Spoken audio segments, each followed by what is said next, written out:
Good morning, everyone. Welcome to the lecture of Science and Technology, part 2nd. We have seen our first chapter, which is heredity and evolution. In last lecture, we have seen the evidence of evolution, that is the three evidence of evolution. First evidence, which is the morphological evidence. Second one, which is the anatomical evidence. Third one, which is the vestigial organ. And today we are seeing our fourth evidence, which is the paleontological evidence. Paleontological evidence म्हणजे काय तर जीवाश्मक पुरावे यामध्ये आपण details पाहूयात. First I read the paragraph. Listen carefully. A question may arise in your mind that which organism existed million of years ago. How can we tell this? Now this secret has hidden in the earth. Large number of organisms get buried due to the disaster like a flood, earthquake and volcano. म्हणजेच आपल्या मनात कधी कधी प्रश्न पडतो की लाखो वर्षापूर्वी जे प्राणी अस्तित्वात होते हे आपल्याला कशावरून समजते.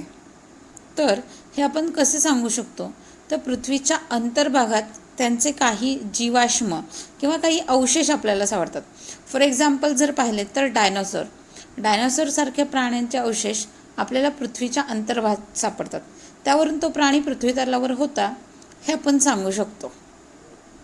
अशा वेगवेगळ्या प्राण्यांचे अवशेष आपल्याला कशामुळे मिळतात किंवा ते कशामुळे नष्ट झालेले असतात हे प्राणी तर पृथ्वीवरती येणाऱ्या आपत्तींमुळे, डिझास्टरमुळे.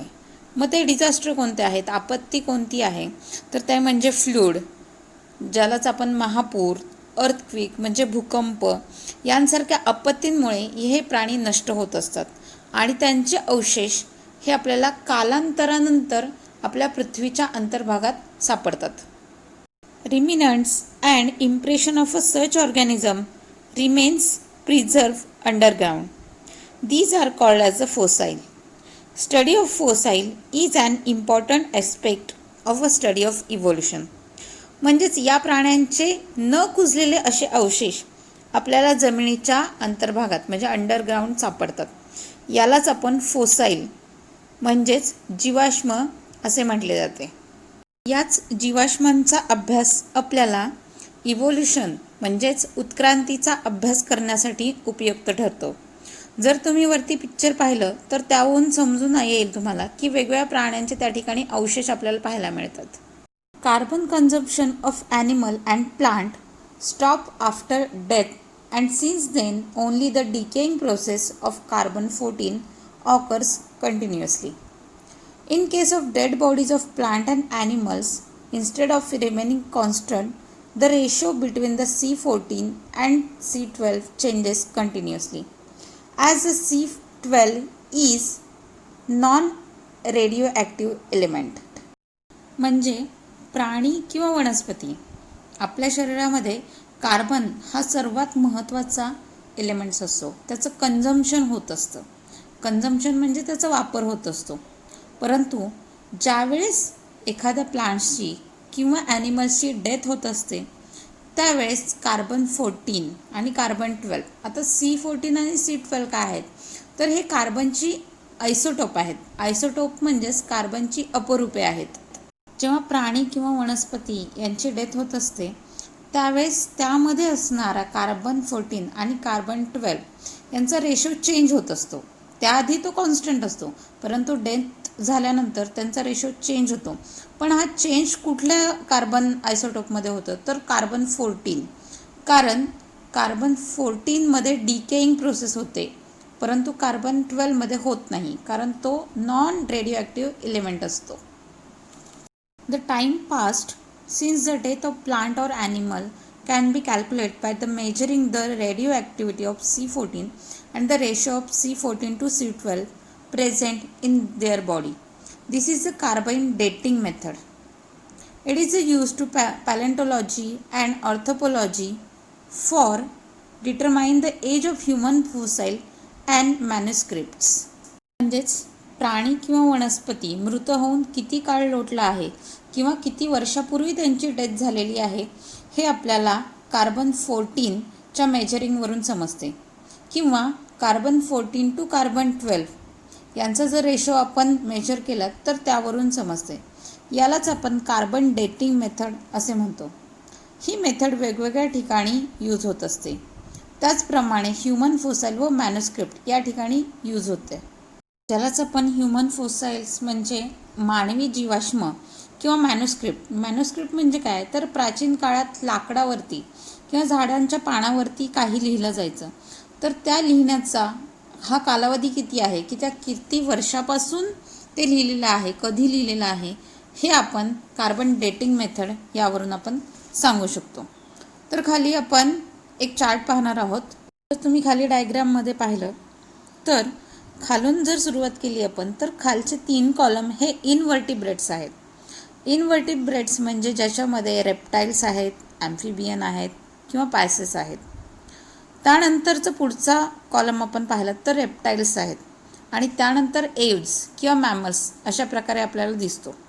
म्हणजेच काय, तर सुरुवातीचा काळ हा युनिसेल्युलर ऑर्गॅनिझमचा होता असे आपण कळते.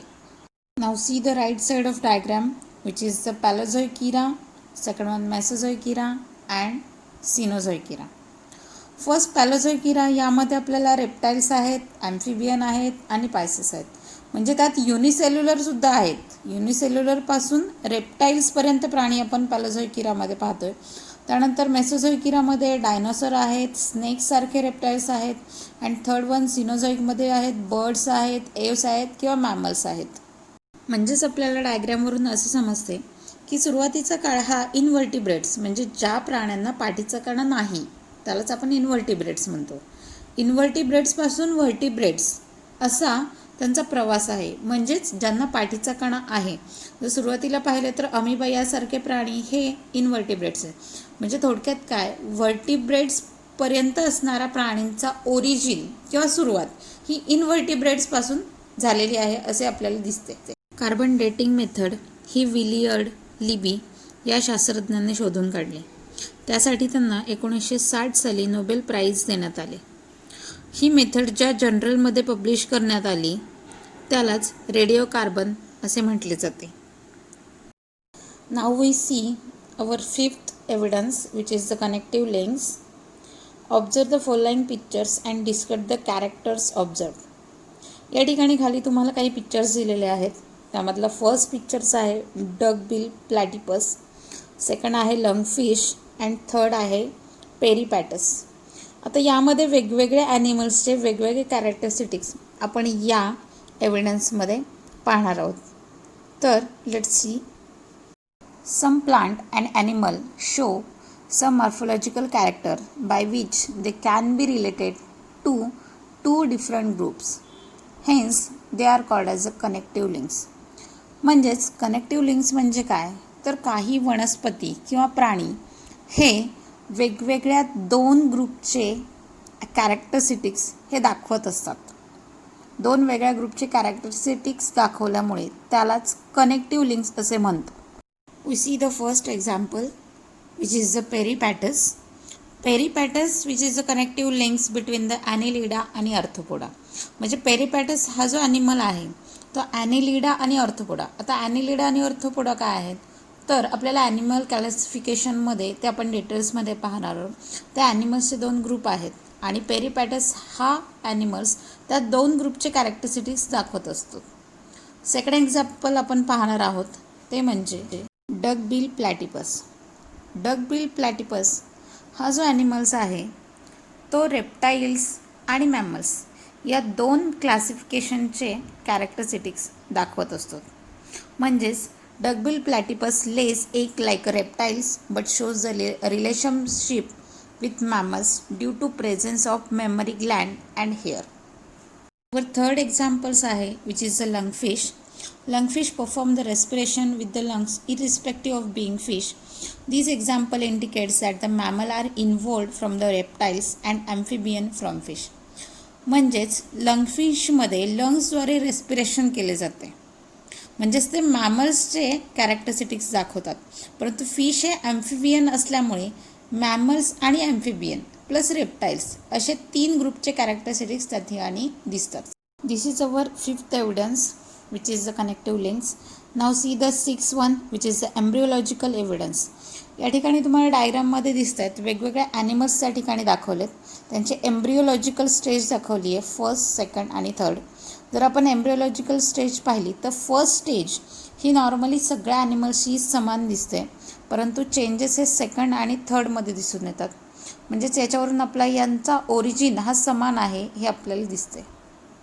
Comparative study of embryonic developmental stages of various vertebrates given in the picture shown that all embryo shows extreme similarities during the initial stages and those similarities decrease gradually.